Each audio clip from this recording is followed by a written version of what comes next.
A transfer of rulership is coming, and the kingdom of heaven will be on earth. Righteousness will be spread throughout the whole four corners of the earth. Wickedness will be put down.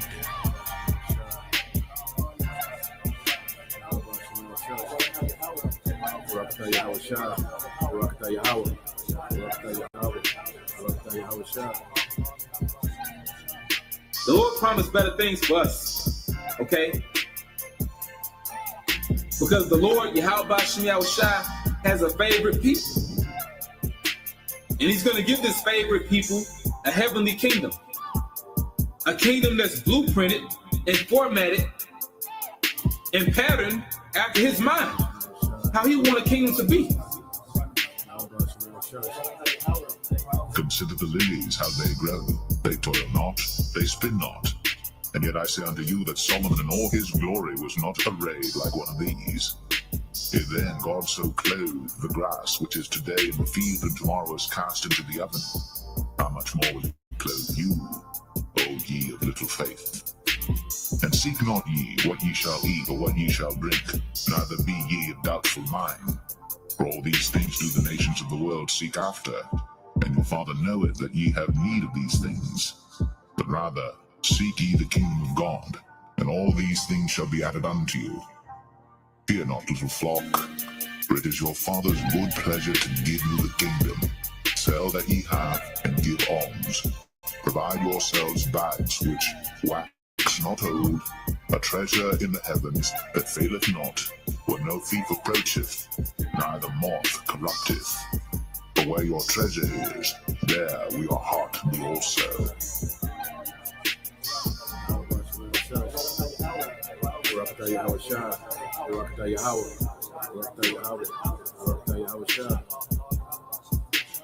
A transfer of rulership is coming, and the kingdom of heaven will be on earth. Righteousness will be spread throughout the whole four corners of the earth. Wickedness will be put down.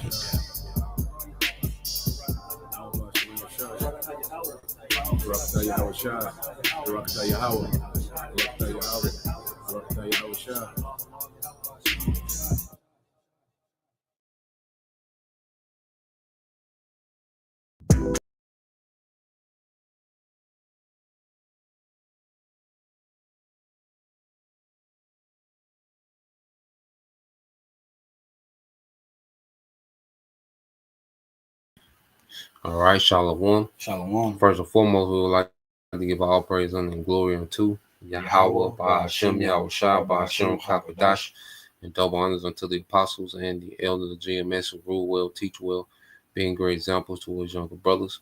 And peace and blessing, salutations to the hopeful link out there pushing his word and truth and in sincerity across the four winds in the name of Yahweh, Ba'ashem, Yahushua. Pushing to get up out of here. Shalom to the hopeful elect, the believers, the listeners who may have came back to the obedience of the scriptures through faith in Yahweh B'Shem Yahushua. All right, and what we're going to get into today, this morning, is dealing with Philippians chapter 4. You know, the peace of the Lord Yahweh B'Shem Yahushua. Okay, now when you go into this chapter, you know, which we know Paul, you know, had a very close relationship, all right, with the church of Philippi. Okay, which was a Greek city-state, you know, named after Philip, all right, the Macedonian, the father of Alexander. Okay, and there was Israelites there, and there was a church that believed, you know, and they was real active, you know, when it came to helping out Paul in his ministry, you know, and they were known for their faith, you know, their financial support, you know, and their maturity in the spirit. Okay. So the Apostle Paul writing his letter, you know, he's writing it, you know, to them, you know, as close, you know, friends, okay, and fellow yokemen in the faith, okay. So let's go here. You start at verse 1. Kind of Philippians, chapter 4, starting verse 1. Therefore, my brothers and sisters, stay true in the Lord Yahweh B'Shem Yahushua. I love you and long to see you, dear friends, for you are my joy and the crown I receive for my work. Yeah, because he said you are my joy and my crown that he received from his work, you know, because the true joy, you know, the men, the sincere men that the Lord has set up, you know, to see you brothers, all right, and you know, a few sisters that sincerely believe, in a good state, in a good mindset, understanding what you're a part of. There's worth more than money, for the believers to understand what they're a part of and have a single mindedness towards Yahweh Bashim Al Shai. Okay. You know what it is. You see, understanding, what's at stake. Okay. Having the mindset to, be ready to lose, even to die, for Yahweh Shai if need be, making this, our everything. So our crown, okay, is the edification of the church, which is far better than money because we know this leading to eternal rewards. Okay. Yeah, so bro. Because it said, you are the crown I received for my work. So Paul knew the mission. He knew the importance. He knew that it wasn't them specifically, but it was the work he was doing. It was the ministry, and they were part of his ministry. But he understood the way he was saying, "You are the crown I received for my work." I'm saying, I know I probably paraphrased it wrong, but that's what he was getting into. He knew that through doing the ministry and do sacrificing for Yahweh Bashim Al Shai, he had faith in that crown. To show you they had faith in that crown even back then in these times. Mm-hmm. And he was using it, as symbolic, symbolic crown. Mm-hmm. The growth of the church, was his symbolic crown for the ministry. What you had? You got it, bro. God. Verse 2, it says, "And now I appeal to Edura Yep. and Sintichi, please, because you belong to the Lord Yahweh Shem Al Shai, settle your disagreement." Yeah, so I guess it was two women in the church, I guess they had fell out by some. So Apostle Paul is like, look, whatever it is, squash that shit, You got it, bro. "And I ask you, my true partner, to help these two women, for they worked hard with me in telling others the good news." So yeah. They worked along with Clement and the rest of my co-workers whose names are written in the book of life. Yep. So, these sisters were in the faith. Okay. And you go to go to Clement real quick. All right. And this isn't a green light, for women, to go out and teach. Okay. Because they wasn't, full-fledged teaching. All right. But so you go to his word Clement in the Greek.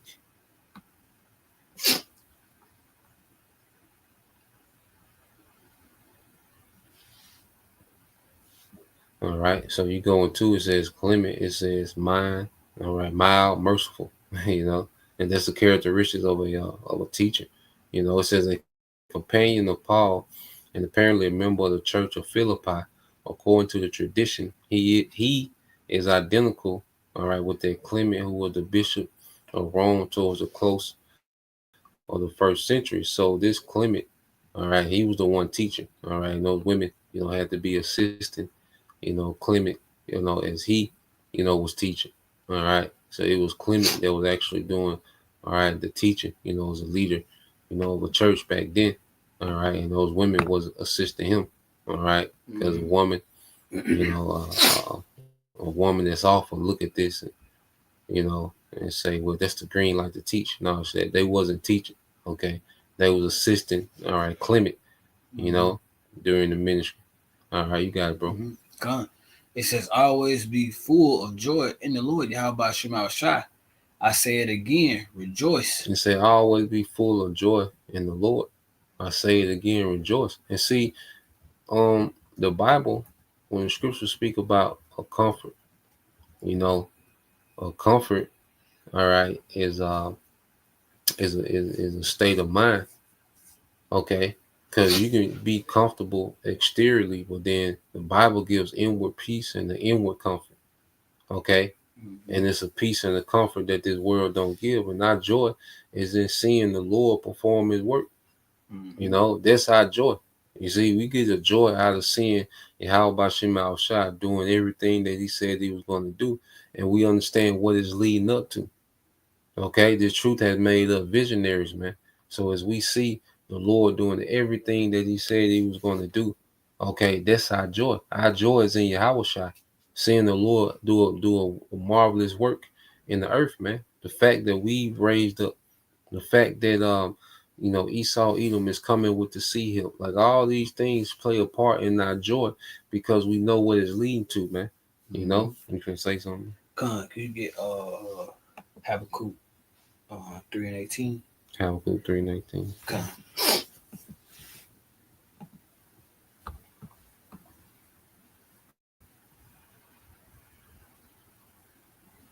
You believe in NLT. Let's Habakkuk chapter 3 and verse 18. It says, "Yet I will rejoice in the Lord. Yahweh Shema Shai. I will be joyful in the Most High in the power of all my salvation." Mm-hmm. So the word salvation, they say it could be. We know what salvation is, but like you said, I rejoice in Yahweh Shai. I rejoice in seeing like we getting closer and closer. Like the Lord is actually doing everything. Like He's always done it, but He's doing everything He's telling us that's gonna happen, and it's playing out mirrorly exactly to how He says it's gonna play out. It's leading to the salvation. Mm-hmm. Everything is leading, because what is salvation? It's deliverance from harm. Mm-hmm. You know. So everything that we're seeing is leading to that great salvation, because the main thing is we got to get out of here, man. You know. Mm-hmm. And then Paul's going to go into go deeper into the letter, you know, and this is our focus. Okay, everything else that we do outside that doesn't pertain to salvation is just something to maintain our situation until salvation, man. You see, we're beginning to be having that single eye, you know, what the scriptures say, towards salvation, man. Mm-hmm. And like I say, and that's the only joy we have, man. Okay, the Saints, winning the Super Bowl. Okay, but that's not our joy. Mm-hmm. Okay, your favorite player, winning MVP. You see, your cousin finally opened up, that nightclub he been talking about. Well, those things are not our joy.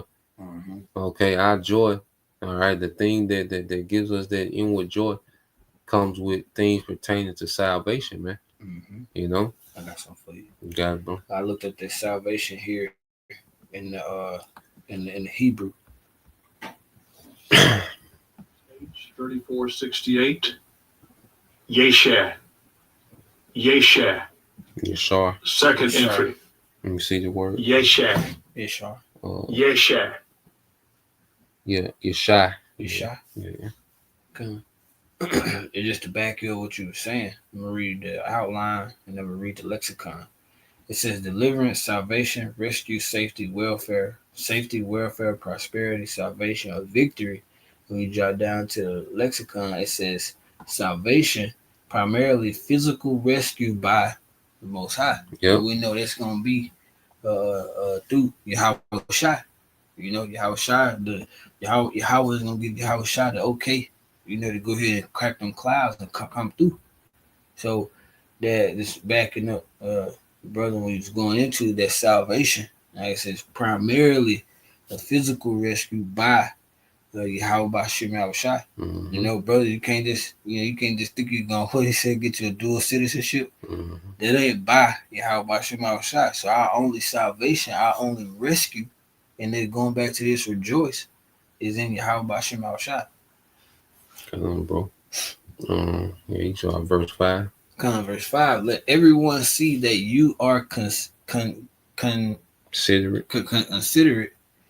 in all you do. Remember, the Lord Yahweh Shem Shai is coming soon. Go ahead. Don't worry about anything. Instead, pray about everything. Tell the Most High what you need and thank Him for all He has done. Yeah, and this is a heavy precept, to think upon, in times of, doubt, distress, because it says don't worry about anything, which means don't be anxious of anything, because the scriptures, is big about us, not, worrying. Okay. Now, of course, we'll be proactive, and handle our situations, but there's things that's above us that, look, we can't worry about, man.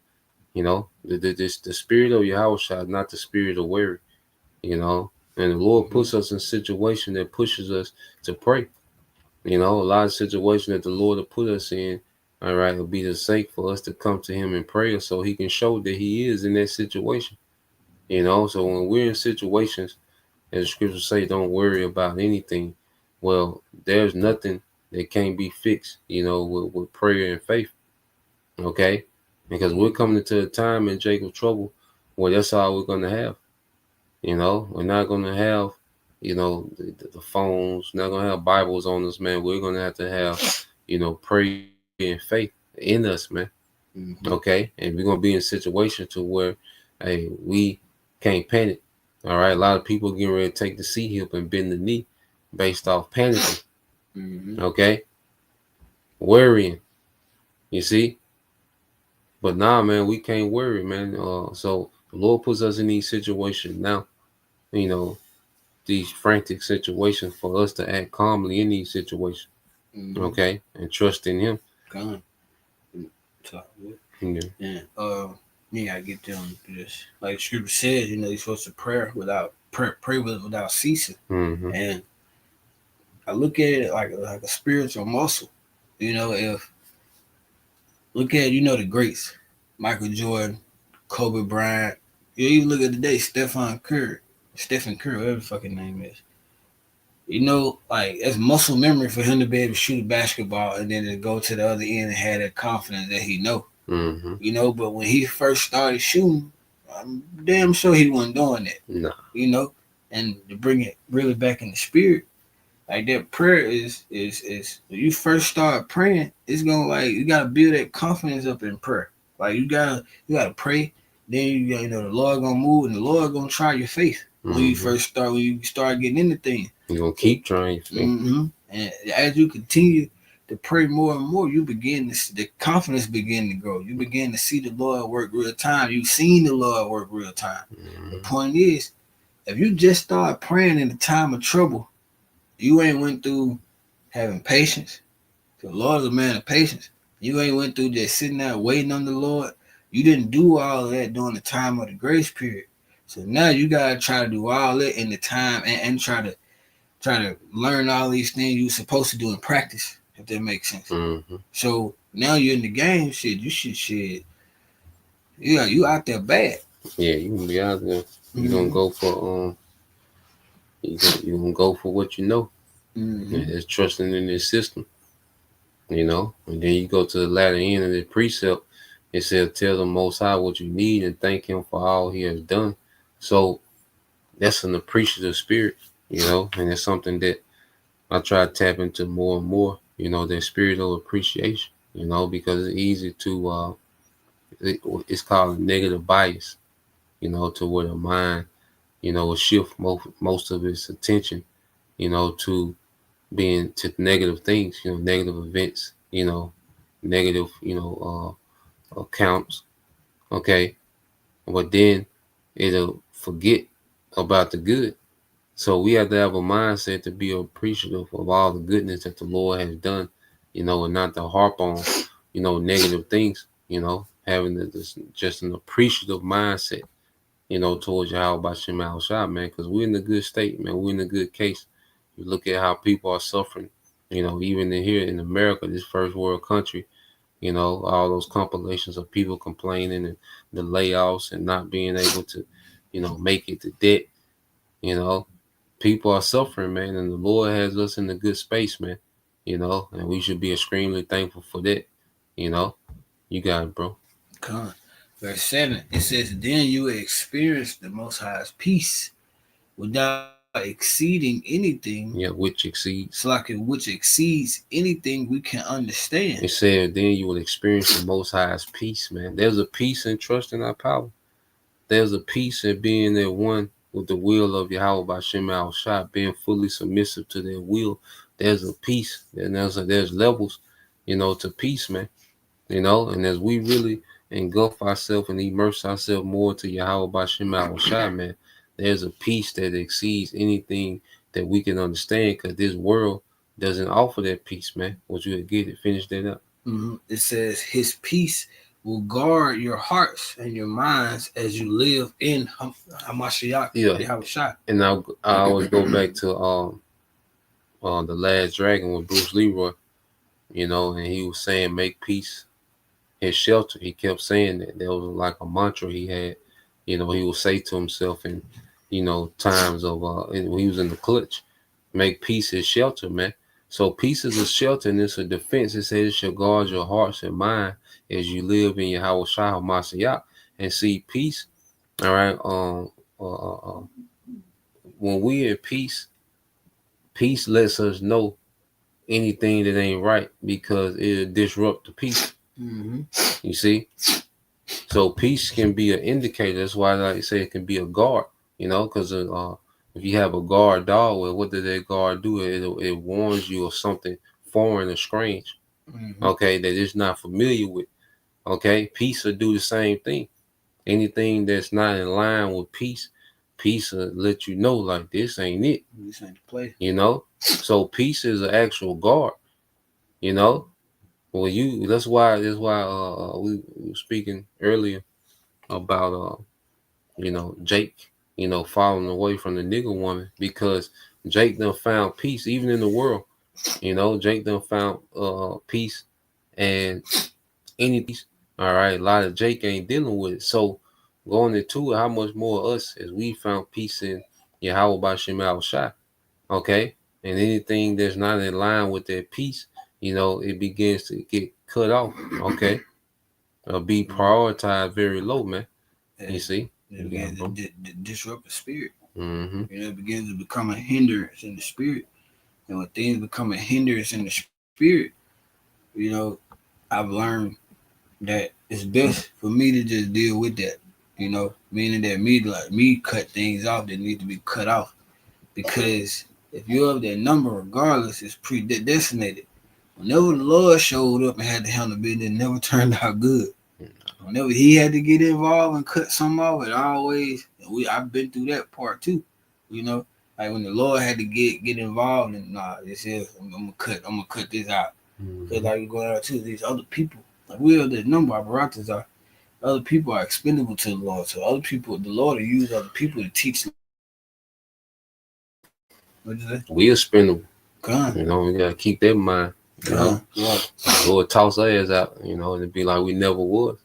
You see, that's why we've got to have that constant appreciation, and we should be proactive to where, because whenever you're working for someone, the less of a hassle you are, the more, you'll appreciate it. You see, whenever you're working with people that are in authority, the people that are over people, they are more fond of the people that they don't have to get involved in a mess. Like you always got to jump in and solve the shit they got going on. See, so we want to be in a position where we don't want the Lord to have to always jump in on this minuscule shit that we got going on. We want to be proactive in this shit, to where we're running, because each man is like their own kingdom. Okay. So you want to run your kingdom to where the Lord doesn't have to always come intervene on the minuscule shit. It's certain things the Lord sets up for him to intervene to show that he is. But then there's certain things that he's given us the tools, the wisdom, the resources to be able to handle shit to where he doesn't have to always get involved in every little thing. Because if you in a position of authority and you have people like that under you, then it becomes a nuisance. It's like, goddamn, I can't get shit done for trying to always untangle your shit, So, we have to understand that we expendable too. So we should have a mindset to be proactive. To like, look, I want to be on point in this. Well, the Lord ain't gotta intervene, and jack the situation up just to get me, But you got to read that on St. John 14:27. According to St. John chapter 14, verse 27, I am leaving you with a gift, peace of mind and heart. And the peace I'll give is a gift, and the world cannot give. So don't be troubled or afraid. Yeah, so Yahweh Shah left us a gift with a peace of mind and heart, and that's belief in the kingdom, man, a rulership, a forever rulership. Okay? That's peace. That's why I said we're not tripping on it right now. We got forever to do everything. So we're not tripping on the right now. Okay?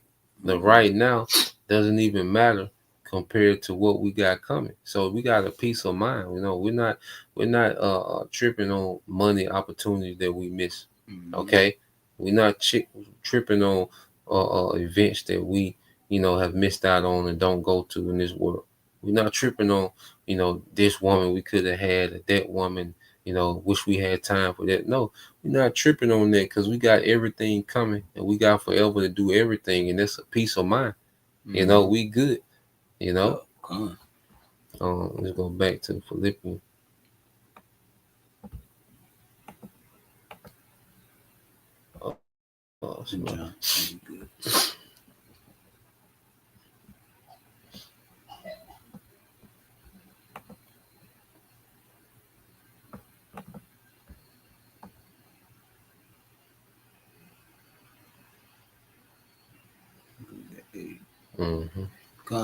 Verse 8, it says, "And now, dear brothers and sisters, one final thing. Fix your thoughts on what is true and honorable and right and pure and lovely and admirable.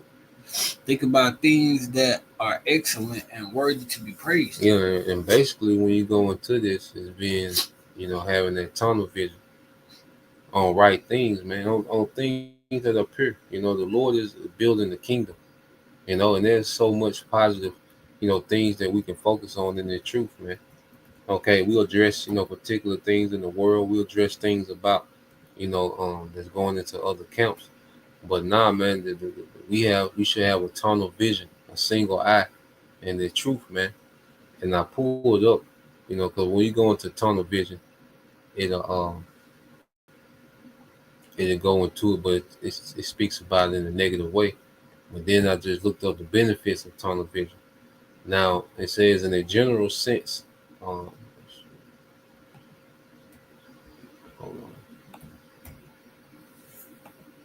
on. So when you go here to the benefits of tunnel vision, it says in a general sense, tunnel vision carries a negative connotation, suggesting a lack of broader awareness of rigid adherence to single perspective. However, when strategically employed as a tool for focused attention, it can offer benefits in specific situations. Potential benefits of focused tunnel vision: strategic focus. By directing your mental resources towards a single task or goal, you can work more efficiently and produce higher quality results. So that hyper focus, when you're hyper focused on something, it shows in the results. Whenever you're hyper focused on anything, it's going to show in the results on what you're hyper focused on. Okay, so Apostle Paul was like, look, think up on these things, man. And pretty much block out the rest. That's why in the truth, man, it's about blocking out, things that don't matter and focusing on the things that do.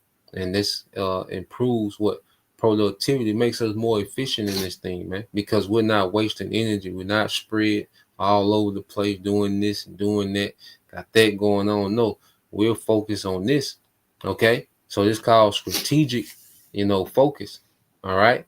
And if you're a king, you have to be strategic. Okay. What's a king without strategies, man? It says enhanced clarity. Filtering out distractions allows you to clearly identify your goals and steps needed to achieve them. Okay. So it says filtering out distraction, because when you're strategizing and planning, you need to be focused on the strategy and the plan itself. All right. Things that have nothing to do with the strategy or plan, it just excess, So the truth teaches us to filter out the excess, man. Filter out distractions, Even in the book of Luke, Yahweh Shai, says that don't be what overcharged with what's fighting, okay, drunkenness, the cares of this world. Okay. It says reduce stress and overwhelm. Focusing on one task at a time can help manage a chaotic workload and reduce the feeling of being overwhelmed. So when you're having that tunnel vision, okay, and you're focused on, you have a lot, you might have a lot going on. Well, all you need to focus on is what's in front of you. Okay, focusing on what's right in front of you and what's needed to get to the next step. You know, trying to do 20 things, okay, at one time, all right, can create overwhelm. But trying to do one thing right to get to the next phase, then you begin to break down those 20 things into something that's doable, you know? And it says increase mastery and skill development. Okay, increase mastery and skill development. Consistent focus, attention on a particular area allows for deeper learning and a development of expertise. For example, in software engineering, immersing oneself in a particular technology can lead to a deeper understanding of novel solutions, you know, and this Bible, this our expertise, you know. So when it comes to the Bible, whenever you have your focus and your attention on the scriptures, whenever you're able to have a consistent regimen of going into the scriptures and going into the backdrop, going into the history and going into the things surrounding the scriptures, well, what happens is you become a mastery. Okay, you increase in your mastery and skill development. Okay, to you're able to teach. Okay, at a different because you have given yourself fully unto these things, man. Okay, so this is going into being tunnel vision. See, when you're tunnel vision, it takes sacrifice, man. Okay, because everybody not gonna understand.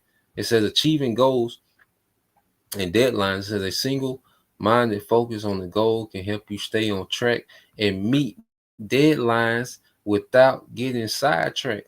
You see? So there's benefits to having a strategic focus or what they call a strategic, tunnel vision. There's scriptures, all right, to back that up, So let's go here. You had something to say, bro? All right. So when you go here to the book, I think that's First Timothy chapter 4.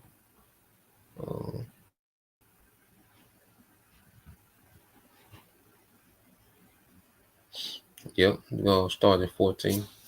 First Timothy 4:14. Do not neglect the spiritual gift you received through the prophecy spoken over you when the elders of the church laid their hands on you. Yep, so we, being given a gift, through hearing his word, which this word that we have today has trickled down from the apostles and elders, which they received from their elders. And they didn't have to physically lay hands on every brother, all right, but in the spirit, through their teachings, they've laid hands on the church, okay? And then we have this gift, through Yahweh Shema Shai. Go ahead. Mm-hmm. It says, give your complete attention to these matters. Oh, give your complete attention to these matters. That sounds like tunnel vision. That strategic focus. All right, read the rest of it. Throw yourself into your task so that everyone will see your progress. Oh, throw yourself into your task so everyone will see your progress, man. Okay, because if you're hyper focused on anything, people are going to see your progress, man. Whether it's losing weight, working out, learning the Bible, okay, learning a new skill, learning a new language, whatever it is, if you throw yourself into it, everyone gonna see the progress. Okay, so we're commanded to throw ourselves into this, to immerse ourselves in this book, man, to immerse ourselves in Yahweh Shema Shai. Mm-hmm. Give our complete attention to these matters. You read verse 16. It says, keep a close watch on how you live and on your teaching. Stay true to what is right for the sake of your own salvation and the salvation of those who hear you. Yep. So keep a close watch and take heed on how you live, all right, and your teachings, what we're teaching, because what we're teaching should line up with how we're living. Okay, and says stay true to what is right for your own salvation and salvation of those that hear. Okay, because this word, all right, that we're teaching is going to the believers, and the believers are being edified. Their faith is being solidified through these teachings, man. So let's go here with Yahweh Shai. Then we go back to Philippians. All right, Luke 21.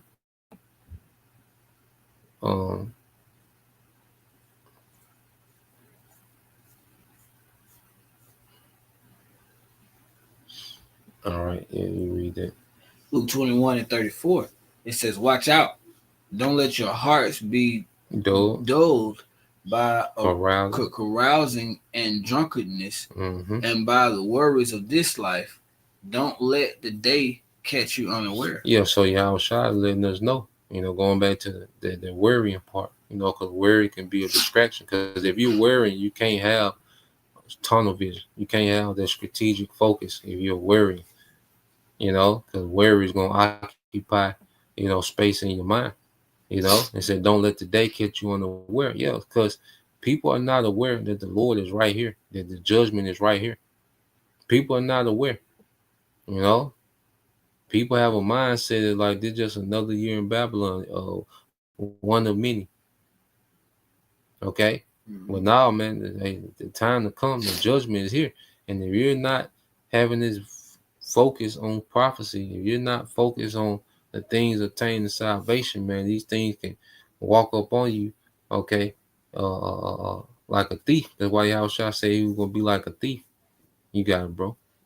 It says, like a trap, for that day will come upon everyone living on the earth. Go ahead. Keep alert at all times and pray that you might be strong enough to escape these coming horrors and stand before the Son of Man. Yeah, and if you're not focused, okay, and Scripture tells us to be circumspect because the days are evil, then you're not even seeing Esau set this trap up around you. Okay, while you're living your day to day, chilling and kicking it, you're not even seeing a trap that's being set up around you, man. Okay, which is the digital prison, man, this digital system. Okay, what you got? Go verse 10. Verse 10, it says, "How I praise the Lord Yahweh Shema Shai that you are concerned about me again. I know you have always been concerned for me, but you don't have the chance to help me." Yeah, you didn't have the chance to help me. Yeah, go ahead. Now that I was ever in need, not that I was ever in need, the water. I have learned how to be content with whatever I have. And so Paul was in a situation, and the Philippians didn't know about it. Church of Philippi didn't know about it, so they didn't have the opportunity to help. But Apostle Paul was like, look, I was good. I appreciate it. I knew y'all would have helped, but I'm good. I was good, because why? He has a peace within, and see, peace, all right, brings calmness, okay, in tribulation. So Apostle Paul, like, I was good, he wasn't in a position of want, go ahead. I know how to live on almost nothing or with everything. Yeah, so Apostle Paul, he good in either way, whether he has nothing or with everything. Okay, go ahead. It says, "I have learned the secret of living in every situation, whether it is with a full stomach or empty, with plenty or little." Yep. So Apostle Paul, he said, look, I learned how to live in every situation. And what's the common denominator in every situation? Go ahead. "For I can do everything through Hamashiach who gives me strength." Yeah, so he knew he had Yahweh Shai in every situation. Whether he had plenty or whether he had little, Yahweh Shai, was keeping him, man. He had everything in every situation. Okay, go ahead. "Even so, you have done well to share with me in my present difficulty. Go ahead. As you know, your Philippians, you Philippians were the only ones who gave me financial help when I first brought you the good news, and then traveled on from Macedonia. No other church did this. Go ahead. Even I was in Thessalonica. Yeah, Thessalonica. Even when I was in Thessalonica. Even when I was in Thessalonica, you sent help more than once. Go ahead. I don't say this because I want a gift from you, whether I want you to receive a reward for your kindness. Go ahead. At the moment, I have all I need and more. I am generous. I am generously supplied with the gifts you sent me with What is it? Epaphroditus. Epaphroditus. It's like they are a sweet smelling sacrifice that is acceptable and pleasing to the Most High. Go ahead. And this same power who takes care of me will supply all your needs for his glorious riches, from his glorious riches which have been given to us in Hamashiach Yahushua. Go ahead. Now all glory to the Most High our Father forever and ever. Amen. Go ahead. Give your greetings to each of the Most High's holy people, all who belong to Hamashiach Yahushua. The brothers who are with me send you their greetings.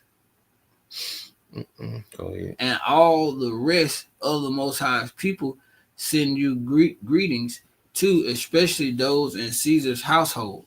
May the grace of the Lord Yahweh Shem Yahushua, so I can may the grace of the Lord Yahweh Hamashiach be with you, be with your spirit. Yeah, you even had, Jake, in Caesar's household that believed, so the believers were everywhere from all walks of life, So that's the point, we want to get into that this morning, Lord will, you brothers, all right, and you sisters are edified. Till the next time we say Shalom. Shalom. Kwam Yashala. Kwam Yashala. Bob soon. Shalom. Bob soon. Shalom.